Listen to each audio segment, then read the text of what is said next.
So, students, we are going to start the topic ways to cope with droughts. Droughts are mainly caused by low rainfall, which causes scarcity of water. यानी कि जब सूखा पड़ता है तो इसका कारण यह होता है कि उस एरिया में बरसात बहुत कम मात्रा में हुई होती है, जिससे कि पानी की कमी हो जाती है। फूड फॉडर यानी कि भोजन जो है वह पानी की कमी से पर्याप्त मात्रा में नहीं उपज पाता, जिससे कि जो भूसा वगैरह जानवर खाते हैं, जिसको कि हम लोग फॉडर बोलते हैं, उसकी भी कमी हो जाती है। We can not prevent drought, but with little care we can certainly reduce their intensity and impact. यानी कि हम लोग जो सूखा है, ड्राउट है, उससे नहीं बच पाएंगे और बच भी नहीं सकते। क्यों? क्योंकि एक नेचुरल फेनोमेना है और ह्यूमन जो है इसमें कुछ नहीं कर सकता। लेकिन हम लोग ऐसे कुछ कदम उठा सकते हैं जिससे कि इसके इंटेंसिटी को, जो इम्पैक्ट हमारे ऊपर ये डालेगा, उसको थोड़ा सा कम किया जा सकता है। In this direction the following steps can taken. यानी कि हम लोग जो है इस तरफ कुछ ऐसे कदम उठा सकते हैं। सबसे पहला है, इन drought prone areas water harvesting structures should be constructed to conserve rainwater there and then on the spot where it rains, so that stored water could be used in times of need। यानी कि ऐसा area जहाँ पर कि सूखा पड़ने का ज़्यादा खतरा है, तो वहाँ पर हम लोग वाटर हार्वेस्टिंग का प्रयोग कर सकते हैं या फिर ऐसे स्ट्रक्चर्स का निर्माण कर सकते हैं जिसमें कि बारिश का पानी जो हो वो जमा हो, कलेक्ट हो, और जब सूखा पड़े तो उस बारिश के पानी का हम प्रयोग मुश्किल समय में कर पाएं। Small dam should be constructed to store water in sufficient quantities. यानी कि छोटा छोटा डैम का निर्माण भी हम लोग कर सकते हैं, जिससे कि पानी जो है वो स्टोर होके एक जगह रहेगा और जब भी हमें पर्याप्त मात्रा में उसकी आवश्यकता होगी हम उसमें से ले लेंगे।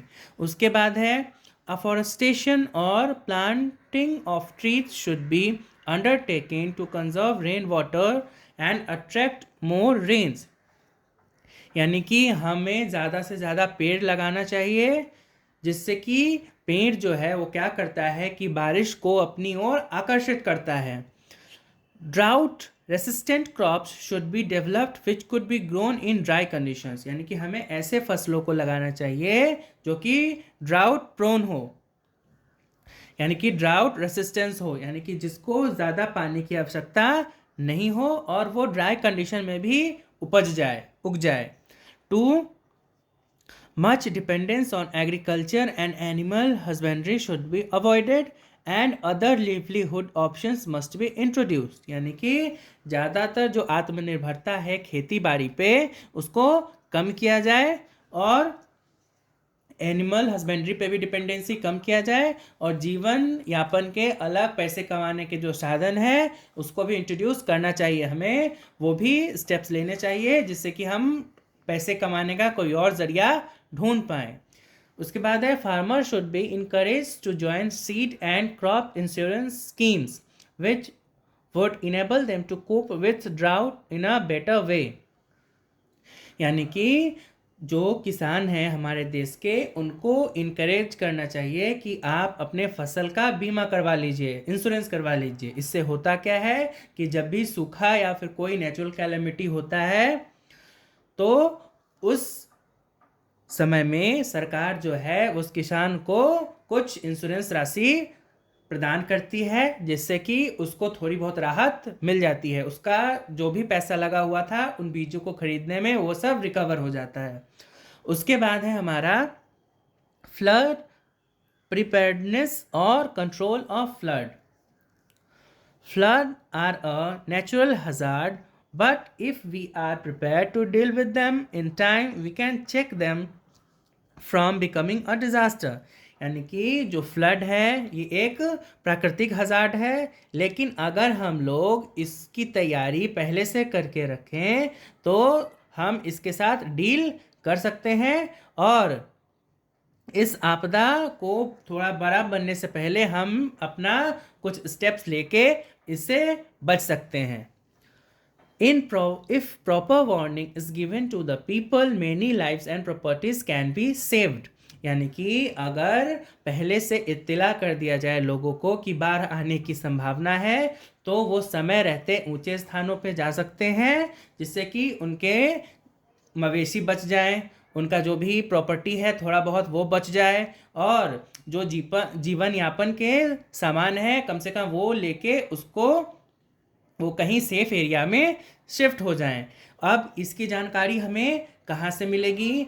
तो हमें टीवी में न्यूज़ देखते रहना चाहिए, जब भी बाढ़ आने की संभावना हो रेडियो सुनते रहना चाहिए। क्यों? क्योंकि ये हमारे लिए ग्रेट हेल्प होगा।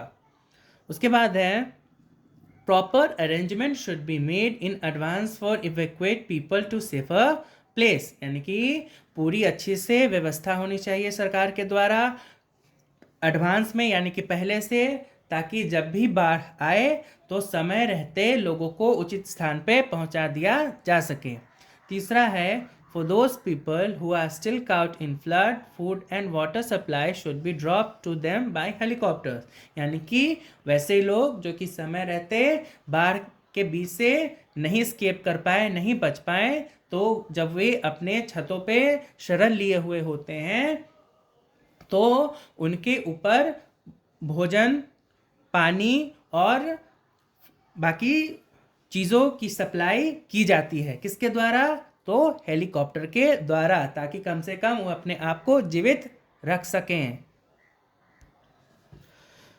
To check floods from entering certain parts of villages and towns, proper embankment should be made. यानी कि अगर ये चेक किया जाए कि जो फ्लड का पानी है यानी बाढ़ का पानी है आपके गांव में घुस रहा है या नहीं, आपके गांव शहर में घुस रहा है या नहीं, तो उसके लिए हमें एक प्रॉपर एम्बैंकमेंट का निर्माण करवाना चाहिए।